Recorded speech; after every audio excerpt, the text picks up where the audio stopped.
Jamie Weinstein is on the line with us. He is the senior editor at the Daily Caller, dailycaller.com, of course, the website, co-author of the new book, The Lizard King. Jamie, welcome back. Thank you for having me, Tom. And your website, Jamie_Weinstein. Oh, Twitter and at Daily Caller as well. So on this debt ceiling thing, here's what I don't understand.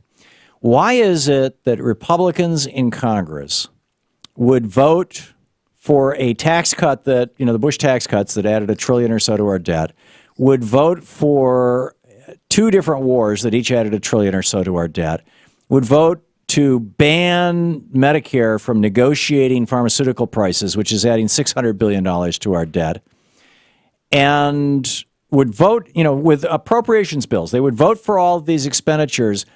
In other words, they put all this money on the credit card, on the governmental credit card, as it were. But then when the bill comes due and has to be paid, because Congress doesn't have a checkbook, they don't have the ability to write checks. Only the Treasury Department can write checks, and they work for the White House. They work as part of the executive branch. When the bill comes due and has to be paid, Congress says, "Oh no, you can't pay the bill." I don't get it.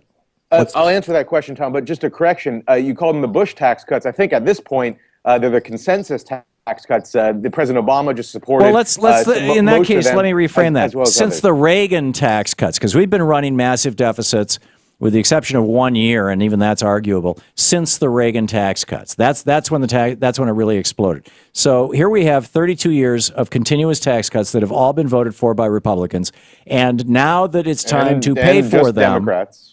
And Democrats too, but the tax cuts are driven by and large by the Republicans.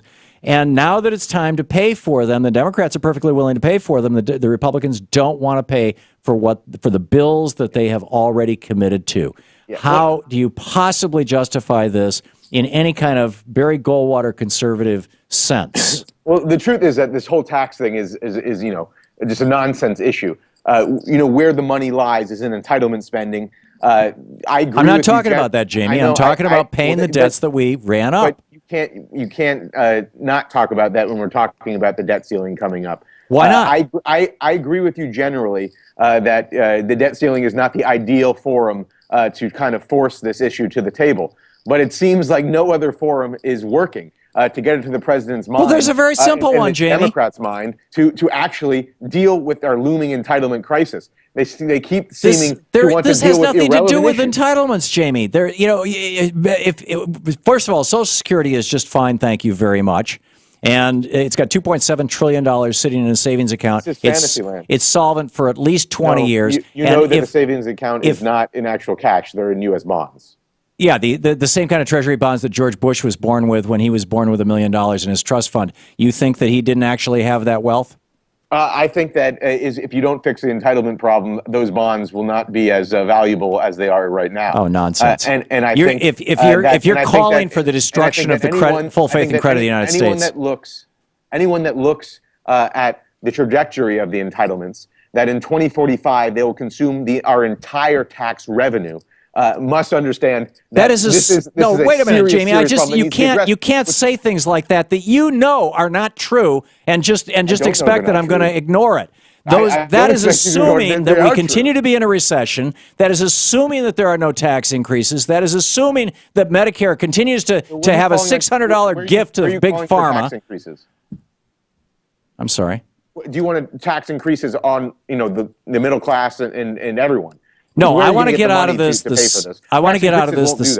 I want to get out of this the same way that Andrew Jackson and subsequent presidents, Ulysses Grant and so on, got out of the debt after the Civil War, which was much greater than 100% of GDP, and the same way that Dwight Eisenhower got us out of the World War II debt, which was 127% of GDP. We're only at 70% of GDP right now. We're not even that's just what our debt is right now, Tom. What I'm worried about is the $80 trillion in unfunded liabilities. You can worry about that, Jamie, but the rest of us, Social Security, you can worry about that all day long. But those are phony. Let me reassure you. Let me just reassure you. Those are phony numbers.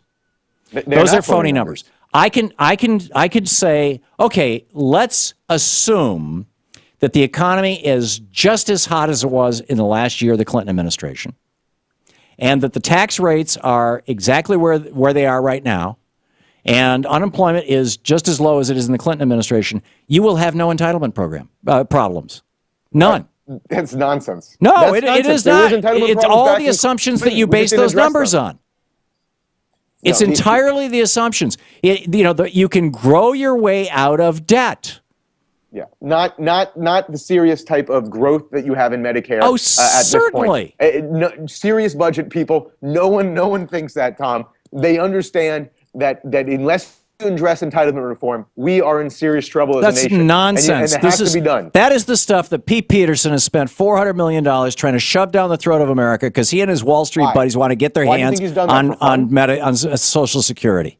You think he does that for fun, spending $400 I think he million? does that because he and his buddies know how much profit they will make if Social Security is privatized. Peterson is an old man at this point who has over $1 billion. I think probably $2 billion, maybe even more. He hardly needs to spend $400 million of his own money to try to make more profit for himself. So you're suggesting that maybe Pete Peterson nation. could get by on just $1 billion? Can he get by on $1 billion? Right. Of course. Okay, so let's tax all his wealth over $1 billion at 100%. Tom, are you actually advocating that? Well, you just suggested that he would be fine with that. For the Yes, I record, am advocating that. That would do almost zero to solve any problem that we have. Well, It just wouldn't solve anything. I mean, it's not a good policy to begin with. But besides that, it doesn't solve anything. Thomas Jefferson suggested that when wealth becomes so great that it threatens democracy, It doesn't. that it should be How taxed. does it Pete threaten Peterson, democracy? You have to show Pete that. Peterson has This is spent nothing that $400 threatens billion democracy to here. get people like you waking up in the middle of the night thinking that there's a $70 billion entitlement crisis literally 70 years down the road when there isn't. Why? But again, what do you're applying nefarious motivations to Pete Peterson. Maybe he's right, maybe he's wrong. I think he's right. But the reason he's doing it, obviously, is because he actually believes it's a threat. No one spends $400 million for fun.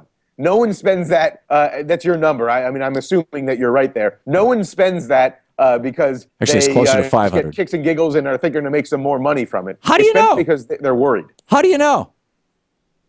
Because it just makes no sense that he would spend $400 million to somehow make more money, which I'm not even sure how he would in that instance. I think he's doing it because he believes it's a great threat to this country. As almost anyone who's a budget analyst who looks at this issue. I think that's tragic.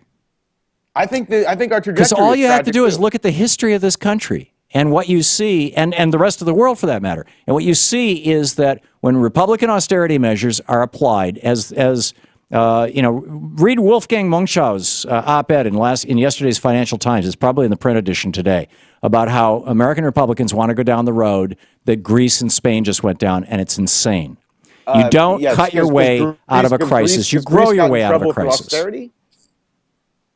Greece got in trouble through austerity. That was their problem to begin with. And austerity is the Republican prescription. It's what you're talking about, cutting spending. Austerity is cutting spending. You're saying that the reason Greece got to where it was is because of austerity? No, I'm saying the reason they got so much worse is because of austerity. The reason they got where they were is because most of their billionaires were not paying their taxes. Well, here, how about this, Tom? I would be amenable because I don't think the current spending is as much of a problem. I think it's a problem, but not nearly as much of a problem. Our spending is at lows that we haven't seen since the Eisenhower administration. Entitlements, and then I will not be as worried about our current spending, which is really serious. But what's actually serious is our long-term fiscal spending. Jamie, you don't even need sleeping pills. Just relax. It's going to be fine. You don't have to worry about this. You see the smiles, Tom? I'm not that worried. But I thought you were really worried. I mean, you've been telling me, Okay, Jamie Weinstein, you can read his writings over at dailycaller.com. He's brilliant. He's got a lot of really great stuff there. And his book, The Lizard King, is a super read. Jamie, thanks for being with us.